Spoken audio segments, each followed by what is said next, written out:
Hello and welcome to Taiwan Today. I am Natalie Tso. The opposition Kuomintang will choose their presidential candidate within 2 weeks. Now, it's a very exciting race with a lot of interesting characters. And today, to talk with me about the candidates is political analyst Courtney Donovan Smith. He hosts Current Affairs Taiwan and is the founder of Taiwan Daily News in English on Facebook. Well, Donovan, it's great to have you on the show. Well, thank you for having me back. It's very exciting, right? This KMT race. Oh, yeah. 5 candidates, and a lot of them very colorful. Yeah. Well, let's talk about the candidates. First of all, Han Kuo-yu, the mayor of Kaohsiung, has been kind of, recruited to be a part of this primary, and he's kind of a surprise political star of the KMT. Tell me why you think he became so popular. Well, what's very interesting about him is if you watch the way that he campaigns, the way he is around people, he's very much doesn't appear to be from the background that he is. He's originally from a military family with sort of a traditional from China sort of family, but he comes across very much as being very, very Taiwanese in his body language, in his manner of speaking. He's very ingratiating. And he's very charismatic. I mean, he's very believable as somebody you'd know. He's an uncle. He's a friend of the family kind of guy. And when he does his campaign rallies, and a lot of his activities, it's interesting to watch that he always makes sure to not appear in any way stiff or anything other than a man of the people. He always wears a blue shirt, not a suit. You'll notice in the debates, he's always wearing a blue shirt, sort of like this, but blue. And, if it starts raining, he doesn't bring an umbrella at his rally. He'll just get wet. You'll notice he doesn't come in through the stage at the back. He comes through the crowd, even though that's not the smartest way to go, and it shows the crowd getting excited. And you watch his body language, the way he shakes hands with people. He's always very ingratiating. He's always... And another thing that's one of the, I think, very positive things about him is he is always positive. He doesn't go negative. His campaigning has always been a very sort of positive, let's get along kind of thing. And I think a lot of people respond to him and quite like him as a result. Yeah, he has a lot of fans. A lot of fans.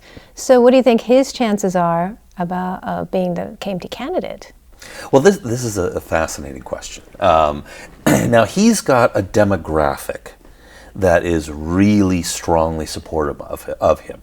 And it's between about 45 and 65 years old. People who are generally older don't trust him. People who are younger don't trust him. Interesting. But there's a demographic, that particular demographic, and he's in this demographic. They're the ones who, older people remember the worst of the White Terror era, when it was very brutal. Younger people were raised during the Democratic era. His demographic are those that remember the booming economy when Taiwan was wildly successful.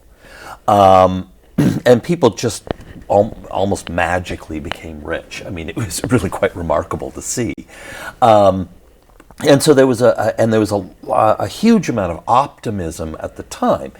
And Taiwan was democratizing at the time, but they'd been raised under a system of very strong Republic of China nationalism. And so you'll notice at his rallies, he doesn't talk a lot about policy. He does spend a lot of time singing songs. A lot of the songs are from that era. They're patriotic songs. He's got a lot of nostalgia for a great economy, for youth, for their young times when there was a bright future.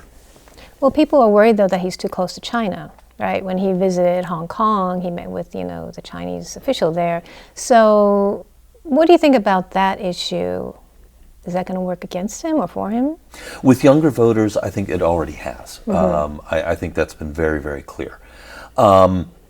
The interesting thing is that seems to be, for now, he's been kind of stuck in the polls and with his rallies. He's got that demographic, a certain percentage, I mean, not every single person in that age range, but he's got a good chunk of people. For example, in the taxi on the way here, there was a bobblehead of him in the taxi.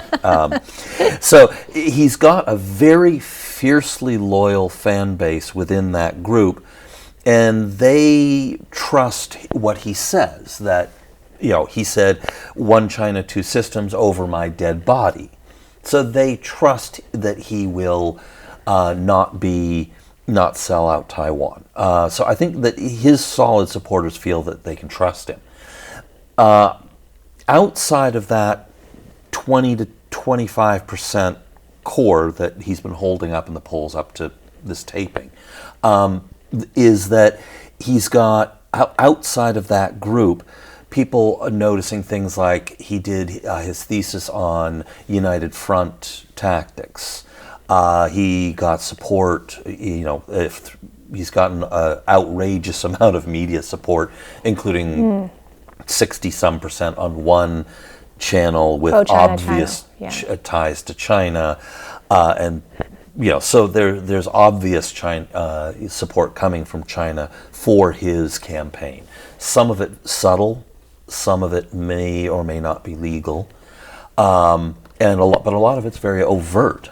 China's been very strong in their support of him. So there's a large chunk of the population, I think, here in Taiwan that is deeply suspicious of him.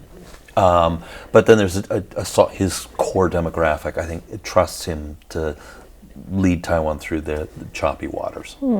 Let's talk about Terry Go then.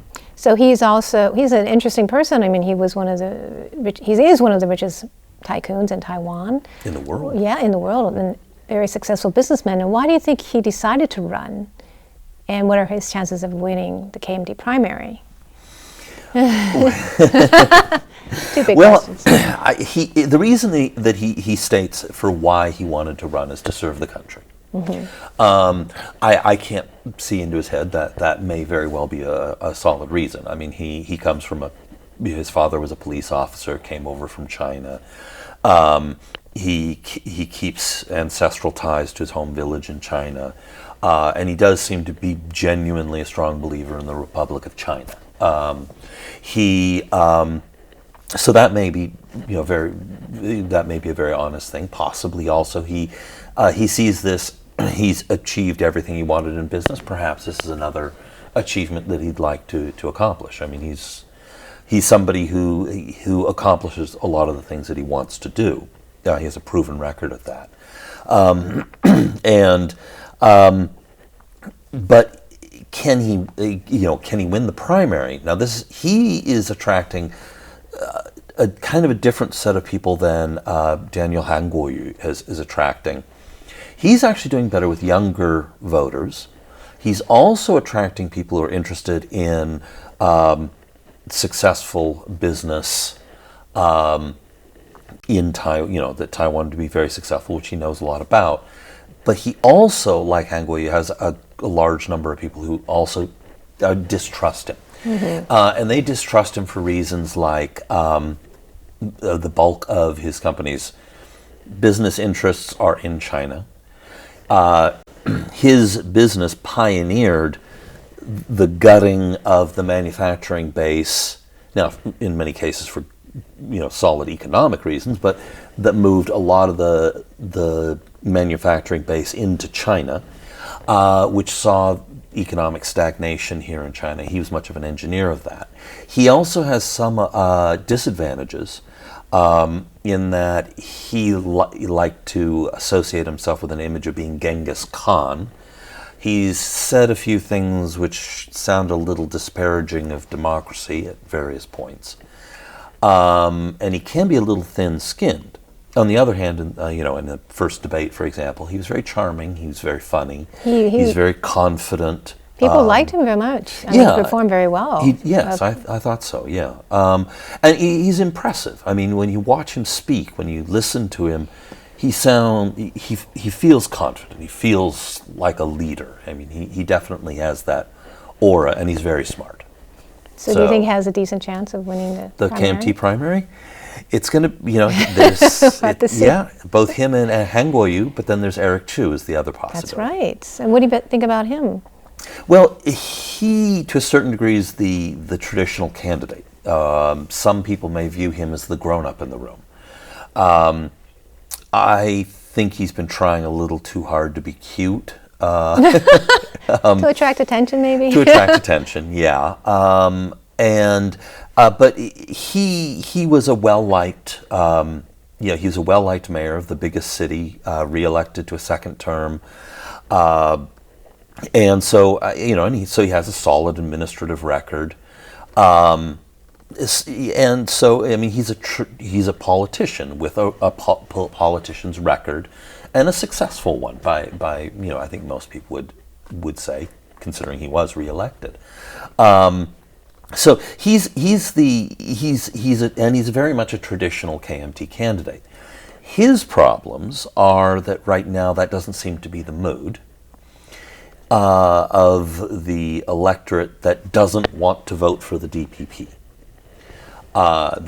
They don't seem to be shifting toward because there's a large segment of the population that just won't vote for the DPP, period. Right. Doesn't matter if they agree with everything the DPP says, they're just not going to vote for them.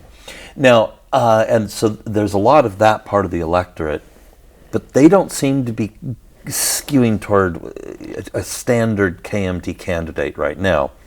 But he's been rising up in the polls as people become a little bit alarmed at the populism of Han Kuo-yu and Terry Go, and maybe getting a little nervous. So there's a possibility that he could pull it out, but he got killed in the last presidential election. He was the KMT's candidate, and that's right. That really hurt him, I believe.